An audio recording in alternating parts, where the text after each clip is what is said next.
What is up, ladies and gentlemen, and welcome to my trade recap. Today is October 3rd, 2025, and this is how I made $168 trading the S&P 500. Which, without further ado, just go ahead and get right into it. So, coming into market open, I had a bullish bias towards all-time highs here.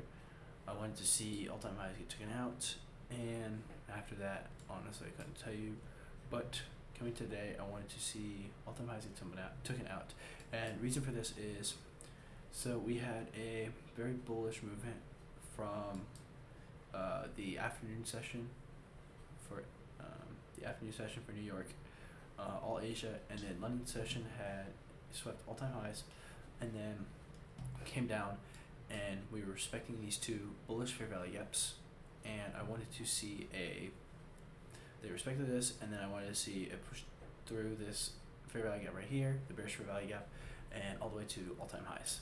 Same thing here on NQ. We respected this bullish fair value gap, and I wanted to see a inversion of this bearish fair value gap all the way to all-time highs. So if we scale down here from the hourly, you can see that pre-market coming in, was printing bullish, which ultimately led to my confirmation even more of going to the all-time highs. When market opened, I didn't know if we were going to come down and take out these lows from London session and then continue all the way to all-time highs, or if we were just going to continue or reverse off of London session and continue all the way to all-time highs. But it did end up off market open. So ES off market open, you can see here we printed bullish. We had all these stacks of fair value gaps here, all these bearish fair value gaps, and if we were going to go all-time highs, I'd like to see these get inversed. And usually I don't like to trade until after 9:50, if not 10 o'clock, because usually we'll have news at 10 sometimes. Like today we did have news, and I didn't want to trade until after 10 because of the news. And so I kind of just wanted to see what market would do if we were going to just come up immediately off market open and rip up to these highs. And ultimately we did. You can see we inversed all these, and at this point I was very confident in this just coming up all the way through here. Now on NQ, we kind of stayed under this fair value gap, or we closed under this fair value gap, which we could be respecting, which could also lead to a sign of an SMT, which I guess it does form eventually. And so if we continue here, we inverse this other 5-minute bearish fair value gap, and then we ultimately come out and take out these highs. Should we just candle? Yep, we took out these highs right here, and at this point, NQ, Nasdaq, has stayed under these highs, under this fair value gap, and ES has completely swept. And so this is a big Smt Divergence with all-time highs. This honestly, because it was only, it was 9:50, and news hasn't come out, it honestly flipped my bias into wanting to take shorts on either NQ or ES, but I wanted to take shorts down to London and Asia because of this SMT. So I just wanted to wait and see what would happen. So I'll just fast forward past to news here. So that was 10 o'clock candle. We closed. So as you can see, NQ completely with this SMT respected this SMT and completely just went all the way down.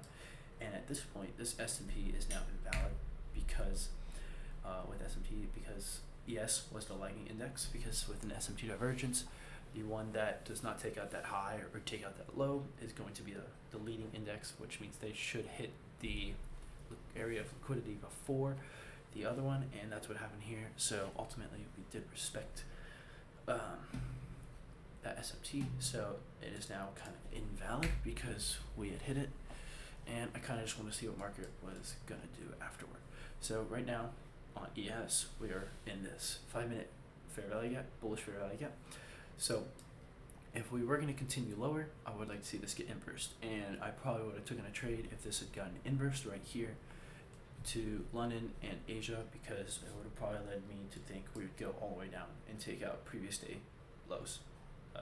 Previous day lows on NQ, and then probably just like Asia on ES and just create another SMT. But ultimately what we ended up doing is a little bit more. We started respecting it and getting bullish pressure back up to the highs we created from earlier, and then NQ was still printing bearish. So I forgot to mention also, we created another SMT between Asia Asia and then above London session as well, between ES and NQ, because NQ took out these lows. ES literally stayed above both of them, which is a very, very positive sign, a very good confluence that we were going to come back to all-time highs on ES. So at this point, I'm thinking, okay, we have these 5-minute fair value gaps, and then on the 3-minute, we also have these 2 fair value gaps, as well as others on like the 2 and 1 minute. And the 15-minute, we filled this fair value gap completely and started bouncing off of it and getting a good kind of reversal onto back up to these highs.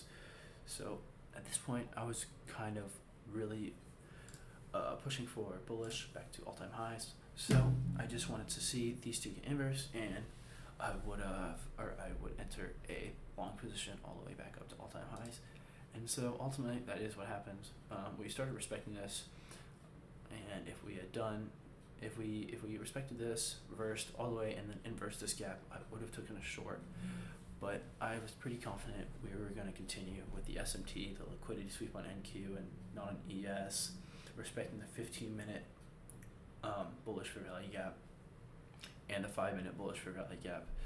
I figured we would come and take out this liquidity and all-time highs. So if we continue going, we end up inversing this one, where we completely fill this one, and it was just kind of a waiting game at this point, because NQ was still just chopping around. It wasn't wanting to do much, and I just wanted to see this get filled, and I would ultimately just enter in long for a short move all the way to all-time highs, and that's about it.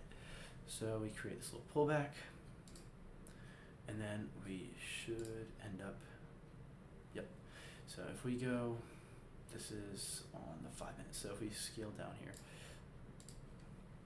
3 minutes, 1 minute here,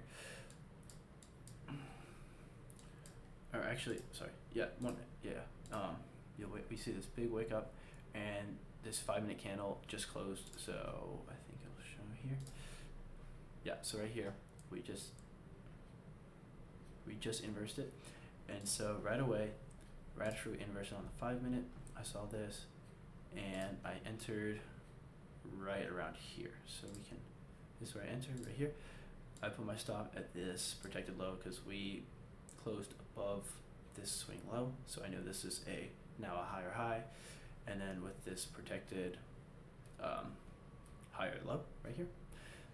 So I guess we can go ahead and mark that out. So we have right here this higher high and this higher low, and so that gave me good confirmation to put my stop loss here as a protected low, and so then I put my take profit at all times, and I kind of just let it ride, and it was a pretty quick move.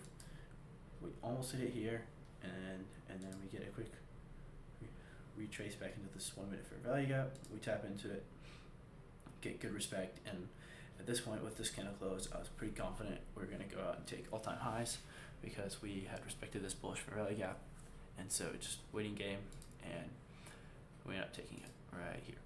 So that was about it. As you can see right here, that's literally it. It was literally like a 5-minute move, super quick, super easy, and I banked 168. So good day, good trade to close out the week. My account, my eval is sitting at 49,567. I'm probably gonna start taking bigger risks, probably trading minis. Like today I traded 6 micro contracts, but I was in class, literally in the middle of math class on my laptop, and then I just took the trade. So, I mean, that's all it was. And yeah, so, and then I guess we can go ahead and look at the next week. So if we come here, Monday, we can see. So Monday I will probably trade, depending on what Asia and London session do. Hopefully we can stay away from all-time highs. I don't like trading at all-time highs or past all-time highs just because it's hard to judge liquidity and where market wants to go because you never know. So hopefully we can get a pullback down. I guess we do end up closing pretty bearish today, which is nice. Or we're going, no, market's closed. Yeah, we just closed. So we closed pretty bearish. So we have all this liquidity for Monday, which is good. So Monday, Tuesday are basically no impact news, which not a big deal. I'll probably still look to trade on Monday and Tuesday. Wednesday we have FOMC at 2, so I'll probably trade. Now with the government shutdown, it should affect Thursday and Friday just because 8:30 we have no idea when this news will be released because we can have unexpected news at any moment with the government shutdown. So if I do good these couple days, I'll probably stay away from the charts Friday. And yeah, and Friday I'll probably not trade just because there's news stacked up all day. But that's for the week. Thanks for watching my first trade recap. Hop on the journey. We're gonna get rich. But yeah, hope you all have a good rest of your Friday and a good weekend. I'll see you all next week. Peace.